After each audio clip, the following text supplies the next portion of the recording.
I want to talk about today the subject of practicing yoga along with Buddhist meditation and specifically Vipassana meditation.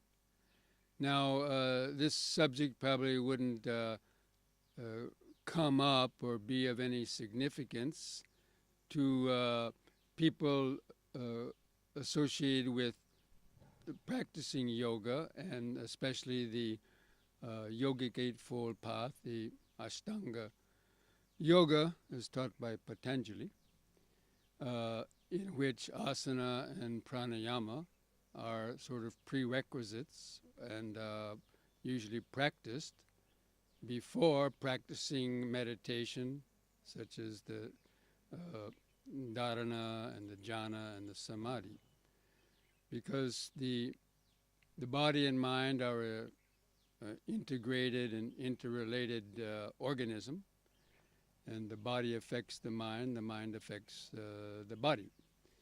But in Buddhist circles, and amongst Buddhist practitioners or traditional Buddhists, the idea of practicing yoga with meditation was seen as something not compatible, especially because, for one thing, traditional Buddhists would associate yoga with Hinduism.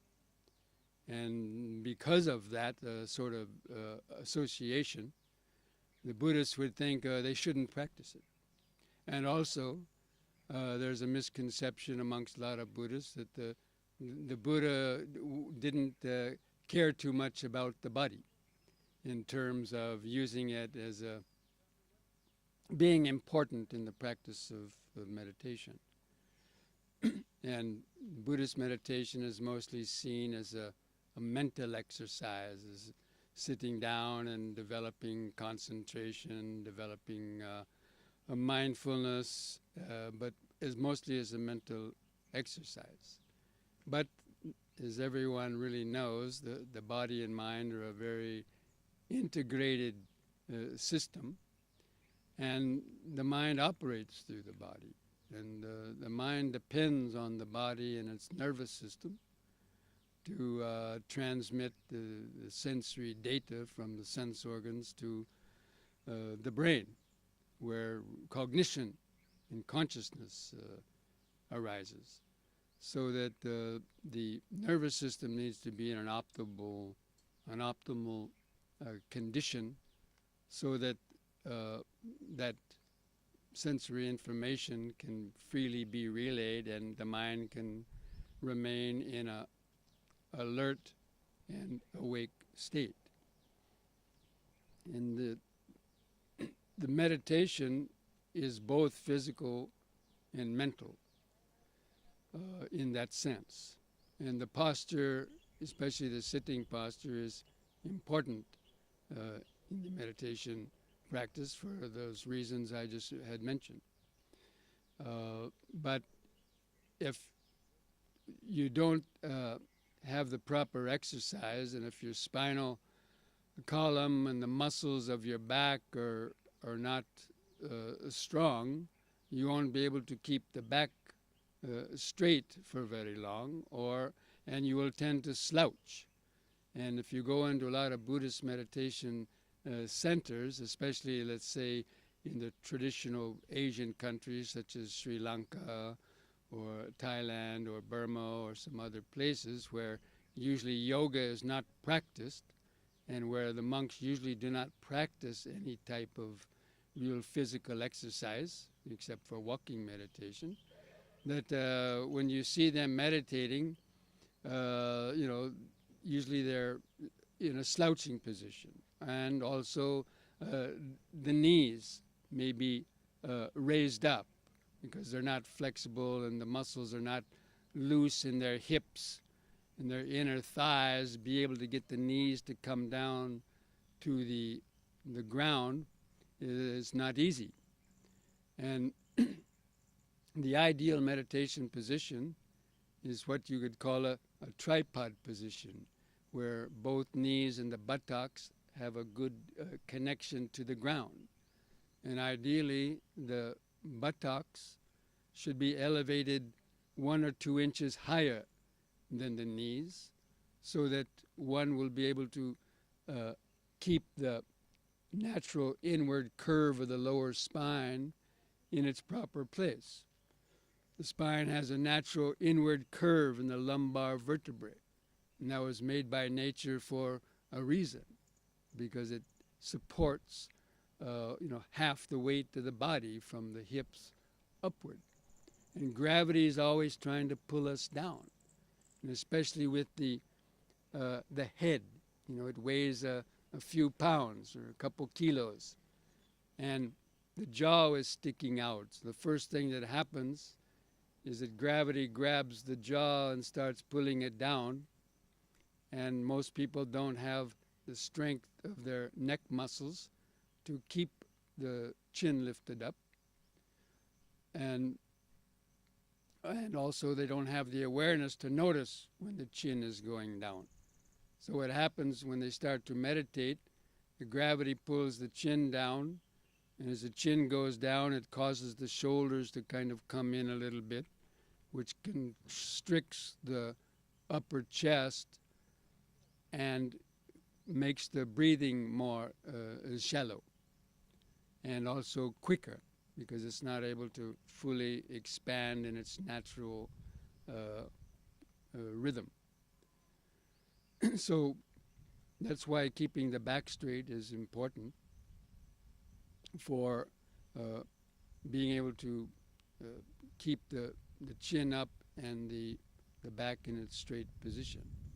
And also, apart from that, the hips, the knees, and the ankles are the 3 spots of the body which usually give pain in the sitting position, especially for people that are not used to sitting in the cross-legged position. Lots of pain comes into their knees and ankles and hips because they're stiff, they're not very flexible. Or if the spine is not flexible, then also the prana nadis and so on that are located close to the spine, that flow of prana also gets impeded to some extent and causes the mind to not be so bright. It's sort of like a dimmer switch on a light.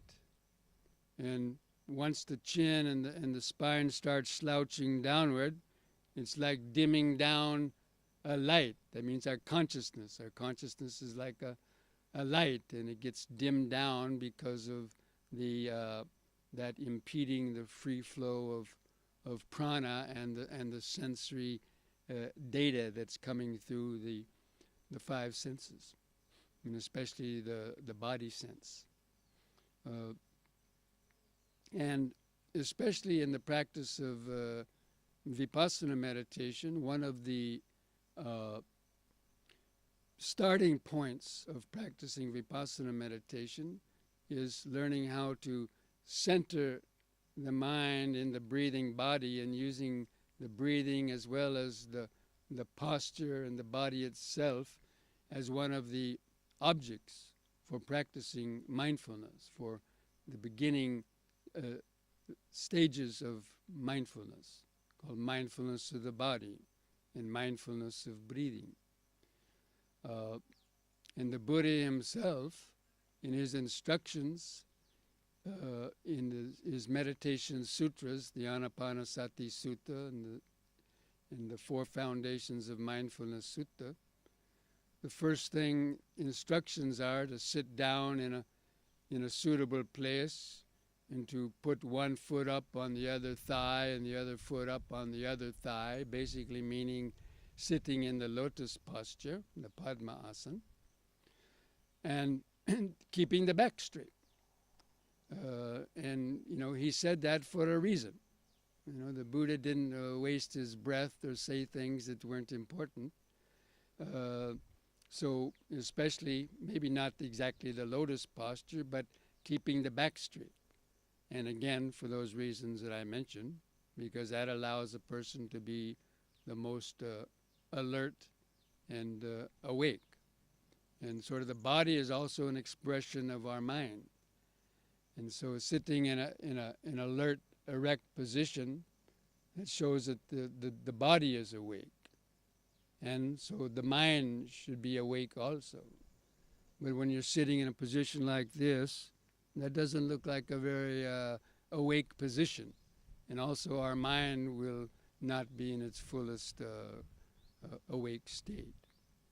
And so that's why practicing yoga is very useful. It may not be absolutely necessary for practicing meditation, but especially for beginners and people who may be a little bit out of shape, practicing yoga in order to be more flexible, and so the joints are more flexible, so the prana can also flow through the body and not create so much pain. A lot of pain in the body is because the flow of the pranic energy, the life force, is getting impeded or kind of blocked by stiff joints, especially in the hips or knees or even in the spinal column, that again affect that awakeness and also will cause more pain. And pain is a big obstacle in meditation, and especially for beginners. So by practicing yoga, it helps to actually minimize the three main hindrances. The three main hindrances for meditation are sleepiness, physical pain, and too many thoughts, incessant thoughts in the mind. And all three of those hindrances can be helped or reduced by practicing some yoga asana and even some deep, slow breathing before practicing meditation, or even on a regular basis, to have also the lungs in a good condition, and to be able to take some deep, slow breaths. Because the breath is also related to our thoughts. And usually the quicker you breathe, or if the breath is very short and shallow, as it is for most people, that shows that the mind is also more active or more agitated. So by learning how to do deep, slow breathing in the beginning, it helps to tranquilize the nervous system. And this is why pranayama also was practiced by the ancient yogis, or by yogis, as a precursor or a starting point for learning to calm the mind, to calm the nervous system. So that by practicing some asana and pranayama, or deep breathing, before sitting to meditate, then basically you're almost already in a meditative state when you sit down to meditate. So you won't have to spend so much time dealing with the uncomfortable posture or the pains, and also the lack of oxygen in the system. By doing deep breathing, it helps to flood the system with oxygen, and this helps to make more feeling in the body too. And especially in Vipassana meditation, one of the objects of Vipassana meditation is the sensations in the body. After using the breath to gain some initial concentration and to center the attention in the body, the Buddha's instructions were to be aware. When you're sitting, be aware that you're sitting. When you're standing or walking or laying down, be aware of it. That means the mind is grounded in the body in the present moment. The present moment is one of the goals of the meditation practice. Mindfulness and concentration is to bring the attention and to ground and center it in the present moment of the body. And this body basically is the home for this mind. This body is the access point for our consciousness and to be able to observe our thoughts. And because this mind was born with the body. And for the first 9 months of the fetus's life, or the baby in the womb, the mind was totally at one with the body, and every cell of the body has a kind of awareness or consciousness. So, but at the time of birth, we had disconnected from that source, and we started to focus in the external world, and we lost that natural connection to the body and the awareness of the present moment, especially that the body is always in the present moment. And so whenever you're feeling the body and remembering it, then at least the mind to a great extent is in the present moment. It's just sitting, breathing in, breathing out. So one of the purposes of the anapanasati and the posture awareness is for grounding the mind in the present moment, the awareness, so that we can observe our mind. And in Vipassana meditation, once the mind gets centered in the body and a certain level of concentration is developed, then the next stage of the meditation is actually to let the mind feel the subtler sensations in the body. Because ultimately in the meditation practice, especially in Vipassana meditation, in the Buddhist teachings in general, the focus of the meditation and developing wisdom is to discern the source of suffering. And the ultimate source of suffering is essentially deep within the mind and in its dualistic projections.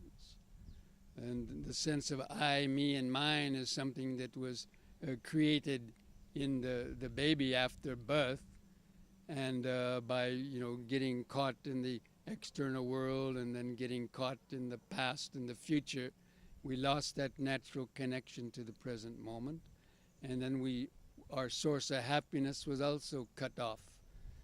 And so people started depending on the external world for their happiness. And the external world is always changing and impermanent, and we can't control it. But if you don't have that connection to natural happiness, which is the mind in the present moment, or at least connected somewhat to the present moment, then the mind will need external objects to try to satisfy its desire. The underlying drive of all consciousness is the search for happiness. And all beings are searching for happiness because they've been cut, but they search for it in different ways. Usually it's in what they get from the outside because they've been disconnected from that natural source and connection of awareness, of the pure awareness which is the natural mind in the present moment. So really to reconnect to that natural awareness of the present moment and that connection to more contentment and tranquility, that is in order to be able to watch our mind. And all of our thoughts, one of the biggest problems in meditation is, of course, getting lost in your thoughts, getting lost in thoughts of the past and the future, getting caught up in worry, anxiety, fear, sensual desire, ill will, remembering things, projecting that into the future with fear and anxiety, and also just painful feelings.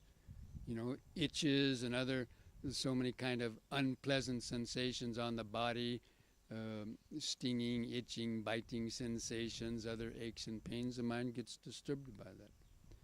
But when you've developed a certain level of concentration and awareness in the present moment, you're no longer so attracted to those unpleasant feelings, and you can observe your thoughts more. So thoughts are arising from the unconscious mind, but normally our mind is in the external world. And so we don't see thoughts coming up. And so people easily get lost in their thoughts, even though they're trying to focus on their object of concentration. These wandering thoughts continually come up.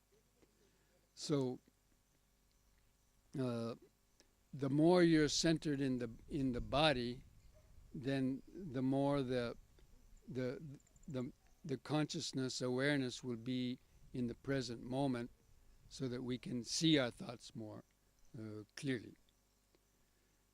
Uh, and so while you're paying attention to the breathing, being aware of breathing in, breathing out, being aware of sitting, the posture, when a thought arises, then the awareness is already there at that deeper level of the nervous system, so you can be aware of a thought and be aware, thinking, a thought of desire, okay, let it go.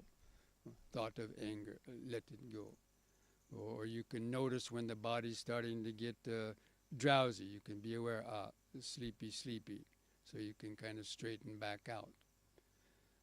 But if you don't have a deep level of mindfulness and awareness, then you'll just kind of go to sleep and you won't even notice it, and you'll wake up a few minutes later. Oh gosh, I was asleep. So in the practice of mindfulness, especially when you're centered in the present moment, connected to the body, you'll be able to see the onset of these various distractions. You'll be able to see when you're starting to get disturbed by a pain or an itch, so you can observe it, relax around it, kind of just let go of it, and continue to stay connected to your object of meditation, so that you can gradually gain deeper levels of concentration. So I'm just explaining this method of meditation, especially in the Vipassana meditation, because that's the point of practicing yoga, is so that in practicing yoga asanas, you concentrate on the asana, you concentrate on the feeling the sensations or the pranic energy and movements connected with that asana. And so the habit of feeling the body becomes more and more kind of automatic. And, if done enough, it's like you almost have a constant presence of the body in the awareness, which is that connection to the present moment. So it's very easy then to cultivate mindfulness. Actually, one of the meanings of mindfulness is to remember, but especially to remember the present moment. So it's that alert mind of the present moment that's aware of what the body is doing, and it's aware of what the mind is doing at any moment. So that's why having a continuous connection to the body is very useful for developing mindfulness in concentration. And mindfulness is a prerequisite for developing concentration, because if you're not mindful, you won't be aware of the hindrances and the obstacles that are